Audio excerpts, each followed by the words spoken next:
দিন ইসলাম। কোরআনে বলা হয়েছে ইন্না দীনা ইনদাল্লাহিল ইসলাম, আল্লাহর কাছে একমাত্র মনোনীত দিনের নাম হচ্ছে ইসলাম। এখন দিনও আরবি শব্দ, ইসলামও আরবি শব্দ। বাঙালি সারা জীবন আরবি শব্দটাকে মুখস্থ করে সারা জীবন তোতা পাখির মতো বইলা গেল, কিন্তু অর্থটা জানলো না। দিন অর্থ স্বভাব, ইসলাম অর্থ আত্মসমর্পণ, ইসলাম অর্থ শান্তি। আত্মসমর্পণের স্বভাবকেই বলা হয় দিন ইসলাম। যখন আমি আত্মসমর্পণ করব তখনই আমার মধ্যে শান্তি আসবে। এই ইসলাম ব্যক্তিকেন্দ্রিক, এই ইসলামের শিক্ষা ব্যক্তিকেন্দ্রিক, আত্মশুদ্ধি ব্যক্তিকেন্দ্রিক। এখন আমাদের সমাজে ইসলামের যে চর্চা হচ্ছে সেটা কি আত্মশুদ্ধির ইসলাম কিংবা আত্মসমর্পণের ইসলাম? ইসলাম অর্থ আত্মসমর্পণ, দিন অর্থ স্বভাব। আত্মসমর্পণের স্বভাবকেই আল্লাহ মনোনীত করেছেন। আল্লাহর মনোনীত দিনের নামই হচ্ছে আত্মসমর্পণের স্বভাব। এখন এই আত্মসমর্পণের স্বভাবের ভিতরে যে প্রবেশ করেছে তাকে বলা হয় মুসলমান। মুসলমান অর্থ হচ্ছে আত্মসমর্পণকারী, যিনি আল্লাহর প্রেরিত রসুলের কাছে এবং রবের কাছে সম্পূর্ণরূপে নিজের ইচ্ছাটাকে রসুলের ইচ্ছার কাছে, নিজের ইচ্ছাটাকে আল্লাহর ইচ্ছার কাছে সম্পূর্ণরূপে উৎসর্গ করে দিতে পেরেছেন, তিনিই মুসলমান। এখন এই মুসলমান হয়ে গেছে অনেক প্রকার। এই মুসলমান ধর্ম অনেক প্রকার হয়ে গেছে। যেরকম ইসলাম এখন রাজনৈতিক ইসলাম আছে, ইসলাম এখন সৈনিক ইসলাম আছে, লিবাসী ইসলাম আছে। আবার ইসলাম এখন এই প্রেমের ইসলামটা আদি থেকেই। এখন দেখেন যারা নাকি ইসলামকে শুধু লেবাস মনে করে, পোশাক মনে করে, পোশাকের মধ্যে আবদ্ধ, লেবাসী ধর্ম যেটাকে মনে করে যে দাড়ি থাকতে হবে, টুপি থাকতে হবে সাদা, পাগড়ি থাকতে হবে সাদা, পাঞ্জাবি পায়জামা থাকতে হবে সাদা, এগুলো যদি থাকে তাহলে আপনি ইসলামে লোক।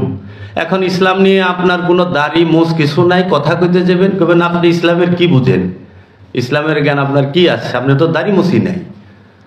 আশ্চর্যের বিষয়, জ্ঞান থাকে সিনায় আর তথ্য এবং নলেজ থাকে আমাদের মস্তিষ্কে। এখন হেকমতের জ্ঞান যেটা উইজডম, প্রজ্ঞা, সেটা সিনায় থাকে। এই সিনার জ্ঞানীরাই জগতে জ্ঞান বিতরণ করেছে। সেই জ্ঞান থেকে আমরা শিক্ষা নিয়ে তথ্য এবং আমাদের যে নলেজ সেটাকে আমরা আরও মজবুত করেছি, সংগ্রহ করেছি। আমি একটা তথ্যের ভান্ডার হয়ে বয়ে রয়েছি এইরকম, কিন্তু আমার কাছে কিন্তু প্রজ্ঞার জ্ঞান নাই, উইজডম নাই। তো ওই লোকটাই যখন তথ্য কালেকশন করে, নিজের মধ্যে তথ্যের অনেক ভান্ডার রাখে, তখন সে প্রথম তার চিন্তা হইলো আমাকে সে অ্যাটাক করবে কি দিয়া, আমাকে আটকাবে কি দিয়া। তখন দেখে আপনার চুল এত লম্বা কেন, আপনার দাড়ি এত লম্বা কেন, আপনার মুছ এত লম্বা কেন, মুছ কাটেন না কেন, মুছ ডুবায় পানি খেলে তো হারাম হয়, আল্লাহ পাক নিষেধ করেছেন। এখন আল্লাহ দাড়ি মুছ চুলের বিবেচনায় নিয়ে যাবে, এইরকম একটা চিন্তা। চুল আমার, দাড়ি আমার, মুছ আমার, আপনি ডিসিশন দিচ্ছেন কতটুকু রাখবেন, কেমনে রাখবেন। কি আশ্চর্যের বিষয়! চুল বড় হইলে, দাড়ি মুছ বড় হইলে আল্লাহ রাব্বুল আলামিন আপনাকে সেই শাস্তি দিবে। এখন যদি প্রশ্ন করি, ভাই সাহেব আমার চুল বড়, আপনার চুল ছোট, আপনি সহি আমি গলত, কিন্তু যার চান্দির থেকে আল্লাহ চুল উঠাই লয়ে গেছে এর কি হাল হইবে? যে এর বিচারটা কি হবে? এর যদি জিগাই আল্লাহ আমি কি করলাম যে আপনি আমার চান্দির থেকে চুল উঠাই লয়ে গেলেন। নারীরা যদি বলে যে আল্লাহ আমার দাড়ি কই, দাড়ির মধ্যে 40টা করে ফেরেশতা ঝুলে, আপনি আমার দাড়ি দিলেন না কেন, আমি তো নিয়ামত থেকে বঞ্চিত হইলাম। এগুলো নিয়ে তাহারা একে অপরের উপরে একদম ধাক্কা ধাক্কি, ঠেলা ঠেলি, মানে ধর্মটাকে এমন এক স্তরে নিয়ে গেছেন যে মানুষ এখন ধর্মের কথা শুনলে সে আর ধর্মের দিকে অগ্রসর হইতে চায় না, কিংবা আমাদেরকে ট্যাগ লাগায় বিভিন্ন। কিন্তু ধর্ম আবার রাজনৈতিক, সেইটা আপনি রাজনীতির ক্ষেত্রেও ধর্মকে ব্যবহার করা হয়েছে, কিন্তু ধর্ম রাজনীতির জন্য আসে নাই। ধর্ম অনুষ্ঠান কেন্দ্রিক নয়, অনুষ্ঠান কখনো ধর্ম হইতে পারে না। অনুষ্ঠান ধর্মে প্রবেশ করার সহায়ক একটা পথ হইতে পারে, একটা মাধ্যম হইতে পারে। লেবাস বদলাইলেই, পোশাক বদলাইলেই চরিত্র স্বভাব বদলায় না। এখন আরবিয়ানরা তো লেবাস পাল্টাইছে, স্বভাব কি পাল্টাই পারছে? আমরা স্বভাব পাল্টাইতে তো দেখি নাই। আমরা 570-এ যে ইতিহাসে শুনি এরকম ছিলেন, বর্তমানে অধিকাংশ এরকম আছেন, অত ভালো নাই। কিন্তু লেবাস করলে তা নাই, লেবাস চকচকা। এখন সাদা পাঞ্জাবি পরলেই কি মন সাদা হয়? সাদা পাঞ্জাবি পরলে, সাদা টুপি পরলেই কি মন একদম পবিত্র হয়ে গেল? কখনোই না। পোশাক পাল্টাইছি, স্বভাব পাল্টাই নাই। নারীরা হাত মোজা, পাও মোজা, বোরকা পরলেন, পর্দা হয়ে গেল? হাত মোজা, পাও মোজা, বোরকা এটা কখনোই পর্দা পর্দা নয়। কারণ এটা হলো পোশাক। পোশাক আপনি শালীনতার জন্য পরবেন। পর্দার মূল বিষয় হচ্ছে তাকওয়া, যে গুনাহ করতে, অপরাধ করতে ভয় পাওয়া। আপনি অপরাধ যখনই করতে যাবেন তখনই আল্লাহর ভয় যেন আপনার হৃদয়ে ভেসে ওঠে, আপনার হৃদয়ে জাগ্রত হয় যে হায় হায়, এই অপরাধটা করতেছি, আল্লাহ তো আমাকে ক্ষমা করবে না, রসুল তো আমাকে ক্ষমা করবে না। এই তাকওয়াটা আপনার থাকতে হবে। পর্দা করবেন, দুইভাবে পর্দা হয়। একটা হইল দৃষ্টি সংযত করা, আরেকটা হইল হাকিকি পর্দা, যেটা সেটা হইল দৃষ্টিকে সংযত করা এবং দৃষ্টির মধ্যে আপনার তাকওয়াকে প্রতিষ্ঠিত করা। আরেকটা হলো পোশাকের শালীনতা, শালীন পোশাক পরেন। বাঙালির ঐতিহ্য আছে, বাংলাদেশের কালচার আছে, সেটা আপনার বাঙালিয়ানা পোশাকগুলো পরলে যে পর্দা হবে না তা না। যদি পর্দা নিয়ে গভীর বিশ্লেষণ করেন, আপনি তাকিয়ে দেখবেন কাপড় আবিষ্কার করেছে চীন। এখন আল্লাহ রাব্বুল আলামিন পর্দার কথা আদম নবীর সময় থেকেই আছে, নবী পূর্ববর্তী নবীদের সময় থেকেই আছে, এমন যেন মহানবীর সময়ে। তা এখন আদম নবী কাপড় ছাড়া হাঁটলো, মা হাওয়া কাপড় ছাড়া হাঁটলো, অন্য অন্য অনেক নবী রাসূলরা কিন্তু কাপড় ছাড়াই থাকছে। ওই সময় কাপড় আবিষ্কার হয় নাই। যেই মাত্র চীন কাপড় আবিষ্কার করলো, আমাকে ওই মৌলবাদী মানুষগুলো কয়ে দিল যে পর্দা কিন্তু হাত মোজা, পা মোজা ফরজ, বরখা পরতে হবে। এই যে জিনিসটা, তাহলে চীন আবিষ্কার করার পর আল্লাহ এই কথা কইল কেন? আল্লাহ জান্নাত থেকে কেন আমাদের জন্য কাপড় পাঠাইলো না? হাসরের মাঠে আমরা উলঙ্গ উঠুম, কিন্তু জান্নাতে কাপড় বিন্দা হইয়া থাকুম, বইয়া থাকুম। এই যে বিষয়গুলো, এর মূল তত্ত্বগুলো আমাদের এইগুলো গবেষণা করতে হবে যে আসলে পর্দা কোনটা খুঁজা বাইর করি। এখন দেখি মূল পর্দাটা হচ্ছে দৃষ্টিকে সংযত করা, মস্তিষ্ককে সংযত করা। দৃষ্টি এবং মস্তিষ্ক যার সুন্দর, তার মধ্যে সব সময় পর্দা আছে। সেই ইউরোপে থাকলেও সমস্যা হবে না। তাই বর্তমানে আমরা দেখলাম বাংলাদেশে অনেক ভাস্কর্য মূর্তি ভাঙা হলো, অনেক কিছু। কেন? শিরক হয়। তো সবই তো বাংলেন, বাংলাদেশ শিরক মুক্ত হয়েছে? মূর্তির সাথে শিরক থাকে না তো। শিরক থাকে যখন মানুষের অন্তরে, কলবে, মনে খান্নাসরূপী শয়তান থাকে, মানে কামনা বাসনা অবস্থান করে যতক্ষণ মানুষের প্রাণের সাথে, নফসের সাথে, তখনই সে শিরকে ডুইবা থাকে। এই শিরক থেকে মুক্ত হওয়ার জন্য রব্বুল আলামিন বললেন যে তোমরা তোমাদের অন্তর থেকে খান্নাসরূপী শয়তানকে তাড়িয়ে দাও, তোমরা শিরক মুক্ত। আর নইলে তোমরা শিরকে ডুবে আছো। এখন আমরা যে ধর্ম নিয়ে মারামারি, হানাহানি করি, এই বর্তমানে বাংলাদেশে ধর্ম নিয়ে সবচেয়ে বেশি মারামারি।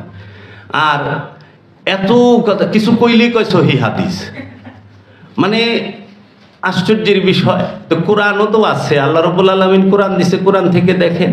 আল্লাহ বলছে লা ইকরাহা ফিদ্দিন, স্বভাবের উপরে কোনো বল প্রয়োগ চলবে না।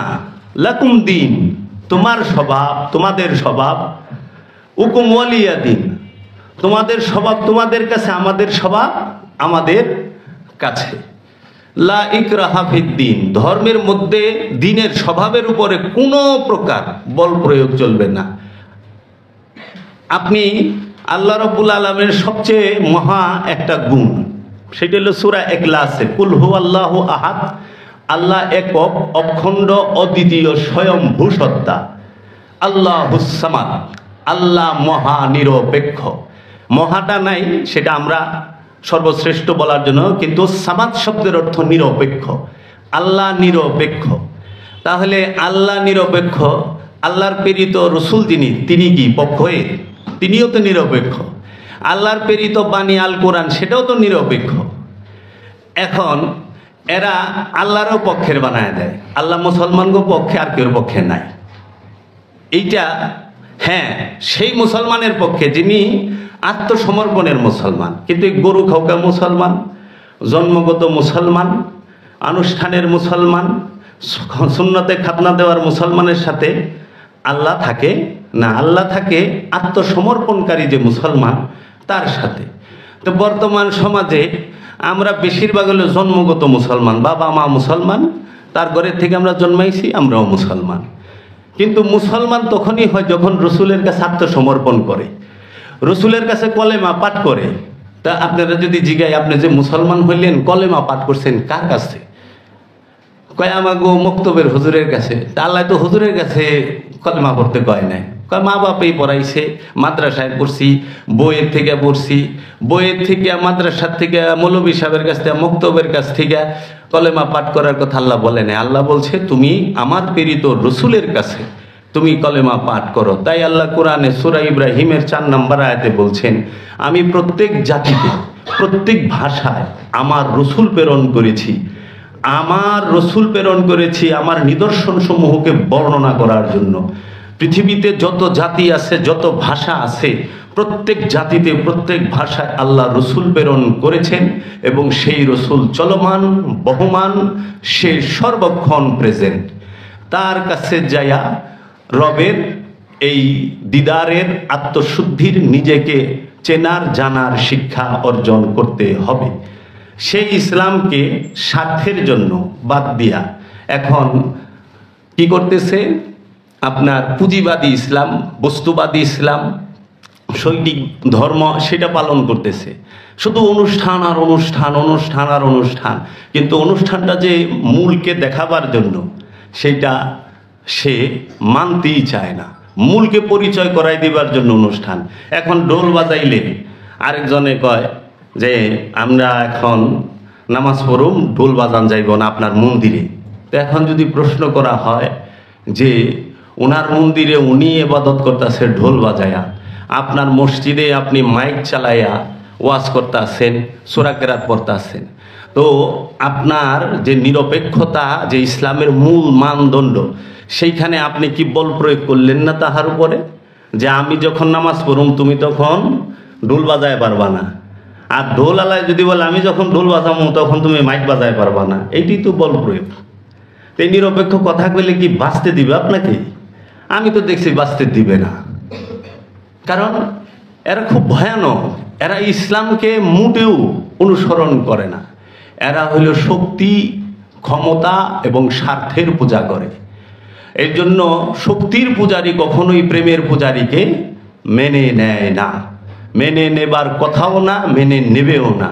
কারণ শক্তির পূজারী সে সব সময় দুনিয়াতে কিছু পেতে চায়, প্রেমের পূজারী সে স্বেচ্ছায় সব কিছু হারাইতে চায়।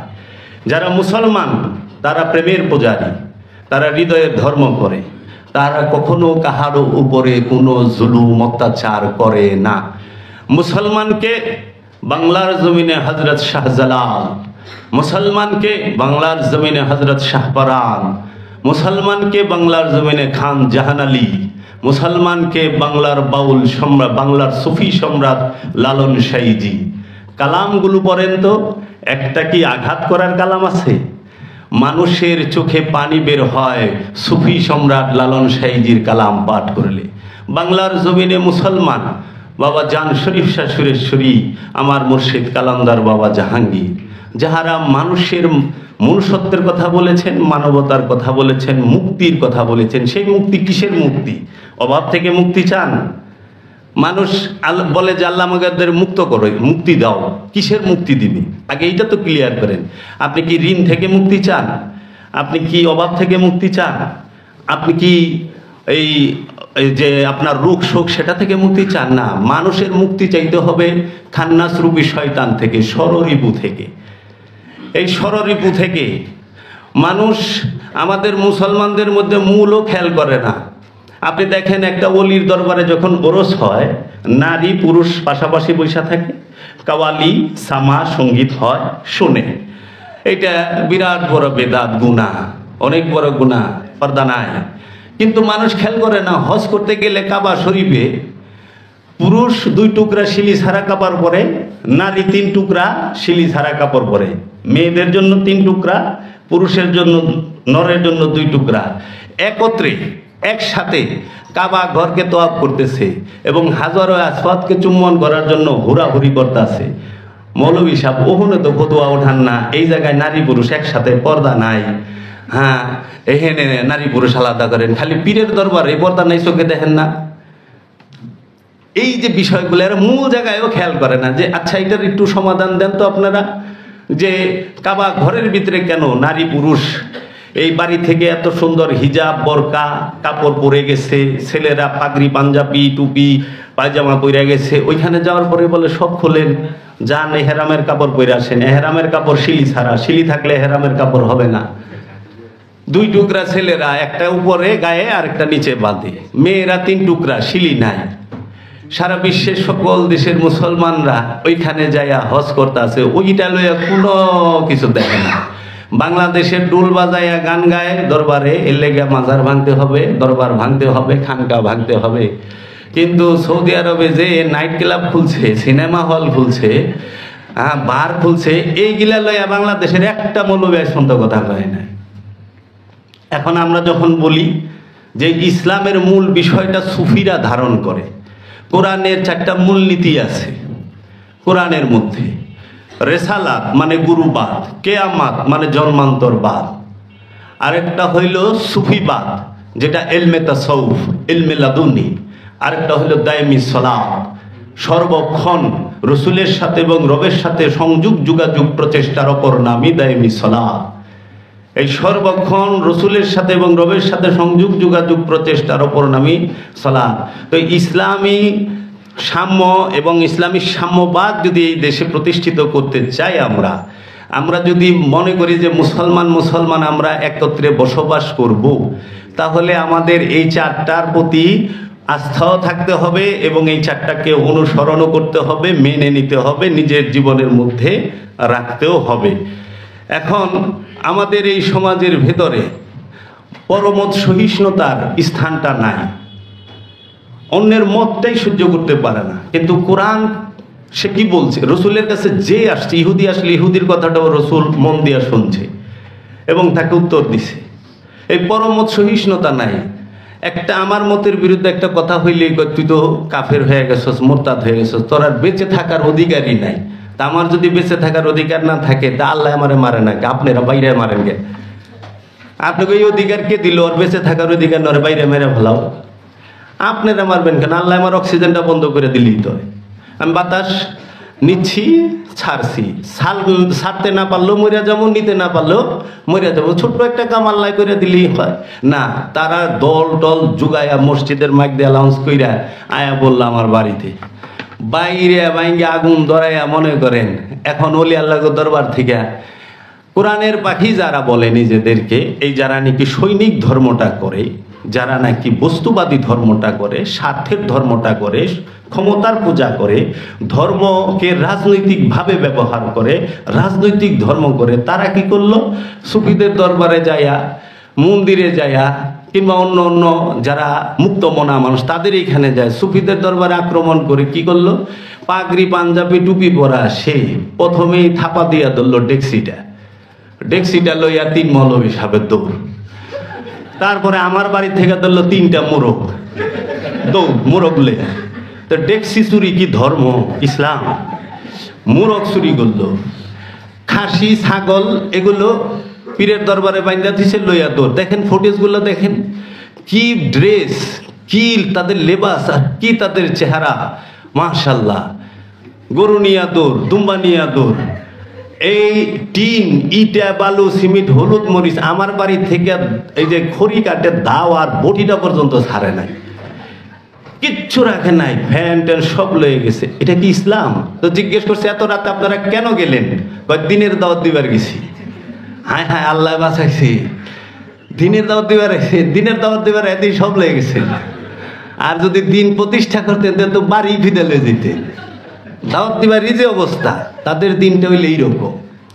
এটি দিন হইতে পারে না। দিন কি? সুফিরা কি করেছে? সুফিরা এখনো মানুষের সেবা করে। আপনি যান বাবা শাহজালালের মাজার শরীফে, বাবা শাহজালাল উফাত হয়েছে, কিন্তু বাবা শাহজালালের মাজারকে কেন্দ্র করে আপনার লক্ষ লক্ষ টাকা, কোটি কোটি টাকা দান দক্ষিণা সদকা হচ্ছে। সেইখানে মানত দিচ্ছে, সেই টাকা দিয়ে হসপিটাল চলতেছে, এতিম বাচ্চা কাচ্চাদের খাবার দাবার দিচ্ছে, মাদ্রাসা চলতেছে, মসজিদ তৈরি হচ্ছে।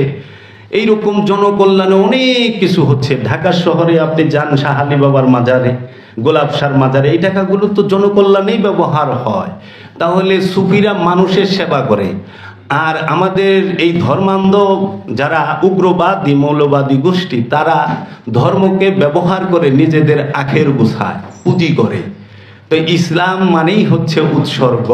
ইসলাম, মুসলমান সবসময় উৎসর্গ করে, মুসলমান জমা করে না, মুসলমান সেবা করে, মুসলমান ধ্বংস করে না, মুসলমান মহব্বত করে, মুসলমান আঘাত করে না। যারা মুসলমানের নাম দিয়ে আঘাত করে তারা বুঝতে হবে ওই যে সৈনিক ধার্মিক, তারা বুঝতে হবে স্বার্থের কে কেন্দ্র করে তারা ইসলামকে করে। এখন ইসলামের নাম দিয়া ধর্ম চলতেছে, ইসলামের নাম দিয়া রাজনীতি যে চলে, এটা সবাই ব্যবহার করে। রাজনীতিবিদরা সবাই ইসলামের নাম দিয়ে ব্যবহার করে। এর জন্য রাজনীতি থেকে ইসলামকে দূরে রাখলে কিংবা আলাদা রাখলে আমার মনে হয় ভালো। আরেকটা কথা এখানে ভুল ধরতে পারে, দেখেন ইসলামের ভিতরে রাজনীতি নাই, কিন্তু রাজনীতির মধ্যে ইসলাম থাকতে পারে। ইসলামের ভিতরে রাজনীতি থাকবে না, নাই, রাজনীতির জায়গা ইসলামের ভিতরে নাই, কিন্তু রাজনীতির ভিতরে ইসলাম আছে। এখন সৎ কাজ করতে হবে, কেন একজন রাজনীতিবিদ কি সৎ কাজ করতে পারে না? সলাৎ করতে হবে, একজন রাজনীতিবিদ কি সলাৎ করতে পারে না? সৎকা করতে হবে, একজন রাজনীতিবিদকে সৎকা করতে পারে না? পারে তো। কিন্তু এইটা না করে কি করতেছে, ইসলামকে রাজনীতিতে আপনার টাইনা নিয়ে আসতেছে। আরেকটা বিষয় দেখেন, আল্লামা ইকবালের একটি কথা মনে পড়ে। আল্লামা ইকবাল বলছিলেন, আমি পাকিস্তান আরব ঘুরেছি, আমি সেখানে মুসলমান দেখেছি, ইসলাম দেখি নাই। আমি মুসলমান দেখেছি, ইসলাম দেখি নাই। আর আমি ইউরোপ আমেরিকায় ঘুরেছি, সেখানে ইসলাম দেখছি, মুসলমান দেখি নাই। ইউরোপ আমেরিকার মধ্যে ইসলাম আছে, মুসলমান নাই। কারণ ওরা মানুষকে এইভাবে জোর জবরদস্তি করে মানুষের যে ব্যক্তি স্বাধীনতা সেটাকে হরণ করে না, এবং তাদের কাজ যখন বলে 11টায় হবে 11টাই হবে, 11:30টায় করে না। আর আমাদের দেশে আমরা অফিসেও ঠিক মতো যাই না, অফিসের কাম আমাকে ঠিক মতো হয় না, কিন্তু আমরা কিন্তু নামাজ জামাতের সাথে পড়ি। এর জন্য এখন ইসলামের সাম্য আনতে গেলে কি করতে হবে? ঘুষের টাকা নিয়ে মসজিদে ঢুকবেন, নামাজ পড়বেন, পকেটে ঘুষের টাকা ঢুকছে মসজিদে, নামাজ পড়ে আইসা আবার ঘুষ নেয়, তাহলে সে ধার্মিক হইল? ঘুষের টাকায় কি কুরবানি দিবেন? ঘুষের টাকায় হজ করবেন? তাহলে কেমনে মুসলমান হইলেন? মুসলমান হওয়ার যে বিধি বিধান সেটাই তো আগে ভঙ্গ করে থুয়ে দিছেন। এর জন্য আমাদের কি করতে হবে? ভেতরগত পরিবর্তন করতে হবে। পোশাকের পরিবর্তন, ব্যক্তির পরিবর্তন কখনোই মূল পরিবর্তন নয়। ভেতর মন মানসিকতার পরিবর্তন করতে হবে, আত্মশুদ্ধি লাভ করতে হবে। ইসলামের মূল বিষয় হলো আত্মশুদ্ধি।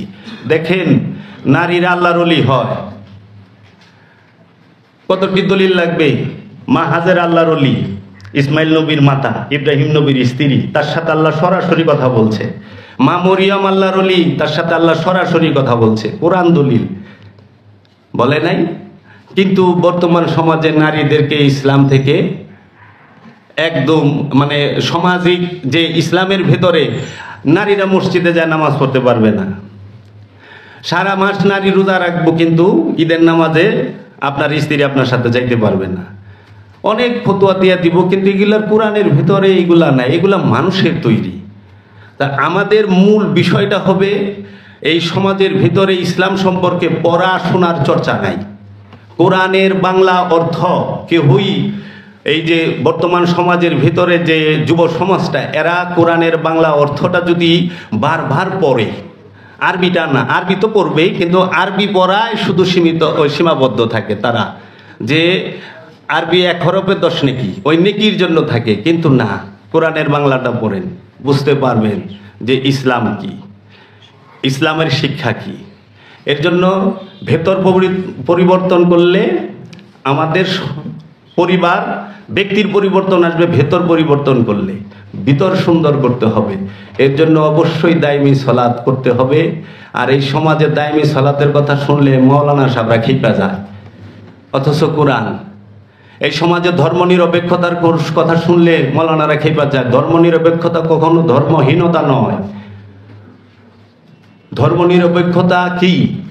যে আমার নিজের ধর্মটা আমি করব, আমার পাশে অন্য ধর্মে যে আছে সে তারটা করুক। যদি আমার ক্ষমতা থাকে, আমি আমার আদর্শ দিয়ে, আমার চরিত্রতা দিয়ে, আমার মহানুভবতা দিয়ে, আমার মনুষ্যত্ব দিয়ে আমার পাশে অন্য ধর্মে অবলম্বী যে আছে তাকে নিজের ধর্মে আনার চেষ্টা করব। এখন আমারে দেখলে অন্য ধর্মের মানুষ দেশ ছেড়ে দেবে জায়গা, এটা কি ধর্ম হইল? তাহলে এইটা যেন না হয়। আজকে এই বাংলাদেশে একটা শ্রেণী, সবাই না, একটা শ্রেণী ধর্মকে তারা পুঁজি করে তারা এই উগ্রবাদী এবং মৌলবাদী কায়দায় যে সমাজে বিশৃঙ্খলাটা তৈরি করেছে, তার জন্য সরকার মহোদয়কে, প্রশাসনকে সজাগ হতে হবে।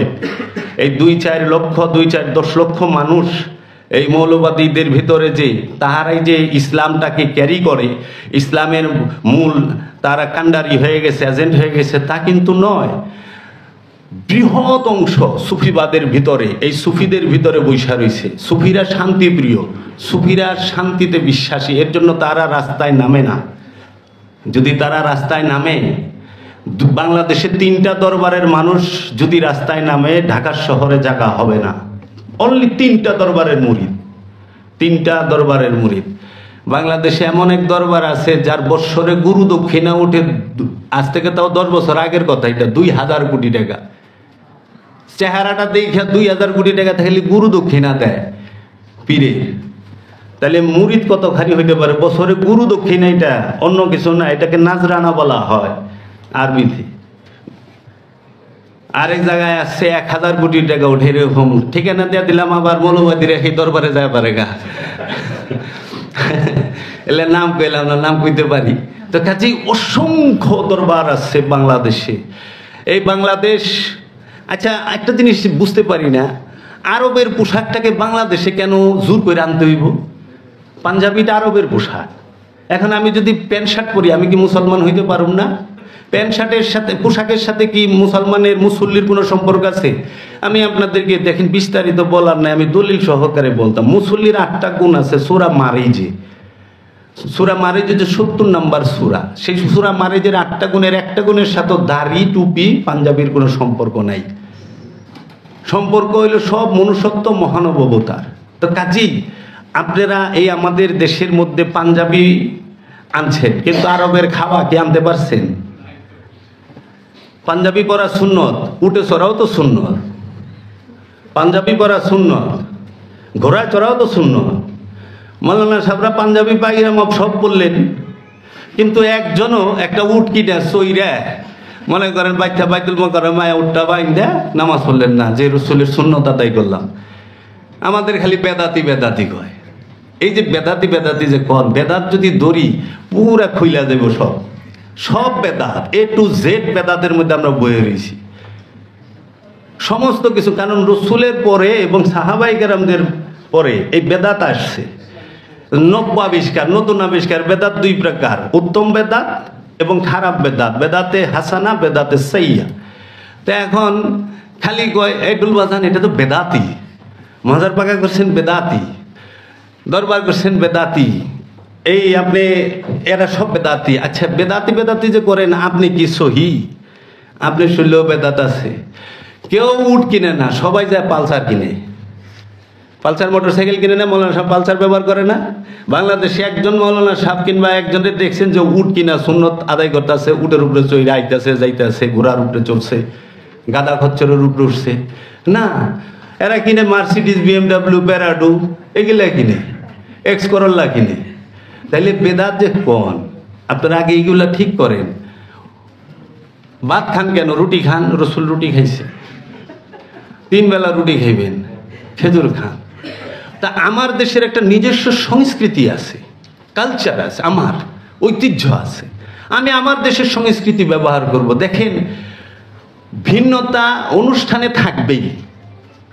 কোরআনের মূল বিষয় হইল যাইয়া এবাদতের স্থানে। ওই এক মৌলানা সাহেব এক লোকের ধরছিল, তো উনি আটকে গেছে, সহজ সরল মানুষ তো, ওই কি কোরআনে কুত্তার গোস্ত খাওয়া হারাম, এটা নাই, আমি ওখানে কুত্তার গোস্ত খাওয়াম। তাহলে আমরা যদি জিজ্ঞাইতাম যে মৌলানা সাহেব, নামাজ পড়া আর খাওয়া দুইটা এক না, সলাত হইল এবাদতের অংশ, সিয়াম এবাদতের অংশ, আর পোশাক হইল আপনার চাহিদা অনুযায়ী আপনার অনুষ্ঠানের অংশ। পোশাক কখনো এবাদতের অংশ না। পোশাক নিয়ে ঠেলাঠেলি করে, খাবার নিয়ে ঠেলাঠেলি করে ধর্ম থেকে মানুষকে সরায় দিয়েন না। আমরা ধর্ম থেকে মানুষকে সরাই দিয়ে কি করছি? আমাদের স্বার্থ উদ্ধারের জন্য এই সমাজের মানুষকে এখন ধর্মকে নিয়ে রাজনীতির সাথে লাগাই দিছি। এখন আমরা বলি যে ধর্মের দোহাই দিয়া বাংলাদেশের সংস্কৃতি, ঐতিহ্য সব ধ্বংস করার চেষ্টায় লিপ্ত। আজকের দরবার যদি না থাকে, বাউল গান হতে দিচ্ছে না। গত সপ্তাহে একটা দরবার ভাঙছে, এই গত সপ্তাহে আমার বাড়িতে হামলা হইলে, আমাদের উপরে হামলা হইলে আজ পর্যন্ত পুলিশ এবং সেনাবাহিনী স্পটে যাদের অস্ত্র সহ পাইল তাদের অ্যারেস্ট করলো না। আজ পর্যন্ত পুলিশ একবার এলাকায় ঘোরান দেয় নাই থানা থেকে, যা করছে আদালত থেকে, তাও আমরা হাজির হইয়া, যদি আমরা না হাজির হইতাম তারপরেও তো গেছিলাম। তাহলে অপরাধীর কি কোনো শাস্তি হবে না এই দেশে? একটা জুলুম অত্যাচারের কি শাস্তি হবে না? আপনি আপনারটা নিয়ে থাকেন, আমি আমারটা নিয়ে আছি। আমি তো বলি নাই আপনি এখানে আসেন, আপনার মন চাইলে আসবেন, না মন চাইলে না আসবেন। আমার মত আমি যতটুকু বুঝছি আমি প্রকাশ করছি। আমারটা আপনার ভালো লাগে নাই, আপনি আমাকে গ্রহণ করেন না, স্কিপ করেন, আমাকে বাদ দিয়ে দেন। কিন্তু আপনি আমাকে হত্যা করতে আসবেন কেন? আপনি একজনের সম্পদ লুট করতে আসবেন কেন? জি জি। তো কাজেই আমার শেষ কথাটা হইল সবার যে ইসলামকে, ইসলামের মধ্যে কোনো প্রকার বল প্রয়োগ, কোনো প্রকার এই আপনার যে খুনাখুনি, মারামারি, হত্যাকাণ্ড এগুলো নাই। ইসলাম প্রেমের ধর্ম, প্রেম আছে। এর জন্য আল্লাহ মানুষকে সৃষ্টি করছে, পশুরেও সৃষ্টি করছে। মানুষের মধ্যে নফস আছে, প্রাণ আছে, পশুর মধ্যে প্রাণ আছে। কিন্তু মানুষের প্রাণের সাথে একটা জিনিস মানুষের আল্লাহ দিয়ে দিছে, সেটা হইল ব্যক্তি স্বাধীনতা, ভালো মন্দ নির্ণয় করার ইচ্ছা শক্তি। আল্লাহ বলছে ভালো করলে জান্নাতে যাইবা, খারাপ করলে জাহান্নামে যাইবা, আর মহব্বত করলে তুমি মুসলমান হইবা। তাই মানুষকে মহব্বত করি, রসুলকে মহব্বত করি, আল্লাহকে মহব্বত করি, আমরা মুসলমান হইতে পারবো। কিন্তু আমরা মাইরা কাইটা, ভাঙ্গা চুইরা, আগুন ধরাইয়া কোনোদিনও কোনো দেশেই ইসলাম প্রতিষ্ঠা করা সম্ভব না। বড় জোর সম্ভব রাজতন্ত্র প্রতিষ্ঠা করা। মাইরা কাইটা, আগুন ধরাইয়া, লুড়াইয়া, খেদাইয়া, কবর দিয়া জিন্দায় রাজতন্ত্র কায়েম করা যায়, গণতন্ত্র আনা যায় না। তো কাজেই গণতন্ত্র মানেই ব্যক্তির স্বাধীনতার বহিঃপ্রকাশ করার সুযোগ করে দিতে হবে। এখন কথা বলতে পারি না, ঘরে বয়ে কথা কন লাগে, কারণ আমাকে তো দল নাই। এখানেই রাখলাম, বাইরে কথা কবে এলে গলায় চিবিদা ধরে, লাঠিদা মাথায় বাইরে আর ক শান্তির ধর্ম ইসলাম, ক শান্তি। আরে মারবার লইছেন, চাপাটি দা আমারে কুবাইতে আছেন, আমার বাড়িতে আগুন ধরাইতেছেন, পেট্রোল বোমা দেয়, আর আপনারা এখন শান্তির ধর্ম ইসলাম। এই শান্তি আপনাদের কাছে তো মুসলমানই শান্তিতে নাই, সৌদির কাছে ইয়ামান শান্তিতে নাই। এখানেই রাখলাম, আপনারা সবাই দোয়া করবেন। আসসালামু আলাইকুম। অনেক ধন্যবাদ বিশিষ্ট বক্তা এবং আলেম কাজী জাবের আহমেদ আল জাহাঙ্গীরকে। ওনার অনেক ব্যস্ততার মধ্যেও সর্বজন কথা এই সেমিনারের জন্য তিনি সময় বের করেছেন এবং দূর থেকে এসেছেন, তার জন্য ওনার প্রতি কৃতজ্ঞতা। একটা প্রশ্ন দিব এবং প্রশ্ন উত্তরের পরে সমাপনী বক্তব্য দেবেন আনন্দ মোহাম্মদ স্যার, এবং এরপরে আমাদের নজরুল চর্চা কেন্দ্র বাঁশরীর পক্ষ থেকে উপস্থিত আছেন ইঞ্জিনিয়ার খালেকুজ্জামান, উনি কিছু বলবেন এবং তারপর আমরা একটা গান শুনবো নজরুলের, তারপরে এখান থেকে আমরা বিদায় নেব। তো আর শেষ প্রশ্নটা দিচ্ছি। আমি জামিল সাহেবের কাছে একটা প্রশ্ন করতে চাই। তো আগে একটু জানতে চাই, আপনি কি ওই বাবা আল জাহাঙ্গীরের ছেলে না ভক্ত? আমি ভক্ত। ভক্ত, সরি। তো ওই আমি জামশেদ মাওলানা নুরে হক ওই কিতাবটা পড়ছিলাম, সেখানে একটা লাইন আছে, নূরে হকে হক আছে, হক ছিল আগে, এবাদত করো যদি পারো শেষ ভাগে। তো এটার ব্যাখ্যা যে এখন তো আমরা জানি যে ইসলাম ধর্মে আছে 5 ওয়াক্ত নামাজ পড়তে হবে। তো এখন ওইখানে এটা যে বলবো যে এবাদত করো যদি পারো শেষ ভাগে, আমরা তো এবাদতের কথা নামাজ রোজা হজ যাকাতে কি বুঝি, তাহলে ওইটা তাদের যে পারলে করবা না পারলে করবা এরকম কিনা? এখানে কিন্তু বলা হয়েছে নূরে হকের হক আছে, হক ছিল আগে। হক কি? হক মানে এটা আরবি শব্দ যে সত্য। এখন আমরা কিন্তু এই বই পড়ি, কিতাব বলতে বই, কিন্তু আমরা কিতাব পড়ি, যে কিতাব পড়তে বলছে, কিতাব মানে বলি বই অথবা কোরআন, মানে কোরআন যেটা ভাষায় কাগজ কালির অক্ষরে লিপিবদ্ধ হয়েছে সেটাই কিতাব। এখন যদি জিজ্ঞেস করি, যখন কিতাব পাঠ করতে বলা হয়েছে ইকরা বিসমি, আপনি আপনার রবের নামে পড়ুন, তখন কি কোনো বই ছিল? 570 খ্রিস্টাব্দে আল্লাহ রসুল আসছে, 632 খ্রিস্টাব্দে ওফাত লাভ করছে। কিন্তু হেরা পর্বতে কি বই পড়ানো হয়েছে কিতাব হিসাবে? না। ঈসা রুহুল্লাহ তিনি কি বই পড়েছেন? কোন ইঞ্জিল পড়ে আসছেন না ইঞ্জিল নিয়ে আসছেন?